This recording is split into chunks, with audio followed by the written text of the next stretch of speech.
oftentimes people initially think they want to own the real estate. And what I've found is some of those people actually don't want to own the real estate. Like they think they heard us on a podcast, they heard it on, somewhere else. And they're like, I need to go buy a self-storage unit that's $3 million because I have the wherewithal to put that money down. But then they got to go operate it. Like they got to go manage it. They got to, service the debt. They have to open the bills. They have to go do those other things. And the reality is like, they're a doctor, and they're like, they're making $1 million a year being a doctor. They think they want to own the real estate. And so diving in a little bit deeper as far as for someone is you're going to make mistakes. And so it depends on who you are. Are you really, like me, I have to do real estate. Doesn't matter if you kick me in the teeth, drag me through the trenches, like I'm going to get back up and I'm going to do more real estate. If that's who you are and you want to unlock your ownership through operating, being a sponsor, then I would say these are some of the things that you can get in and start doing and doing deals and then finding out what is interesting to you and maybe it's your market. But I also think there's a lot of value in being an LP into other people's deals, finding out what they do right. Go invest. If you had $50,000 and if you had $250,000, put $50,000 in 5 different investment deals as LPs. You want to be multifamily, go invest into some LP equity into 5 multifamily operators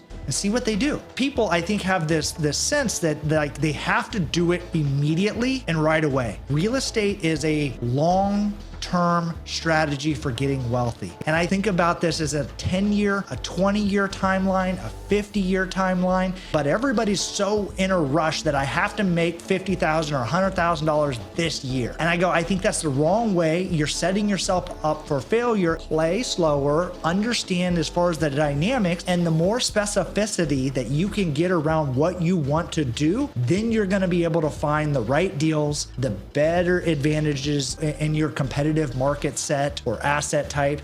And then you can say, I buy self-storage units that are mom and pop operators in tertiary markets that have no sophistication from a technology platform. And then this is the lever that I can play. And that's how I'm going to build out my wealth in those units. And when you have that level of sophistication in the commercial real estate space, then you attract other people's capital and they go, great, that absolutely makes sense. I understand what you're doing. But when you're just starting out, you're going to be randomly pulling stuff on LoopNet or CoStar or Crexi and just be like, hey, look, there's an urgent care in Illinois. It says it's an 8 cap. Let me go invest into it. You could do that, but you also have to understand there's inherent a lot of risk to that. Is anything listed on the market likely is kind of a crappy deal.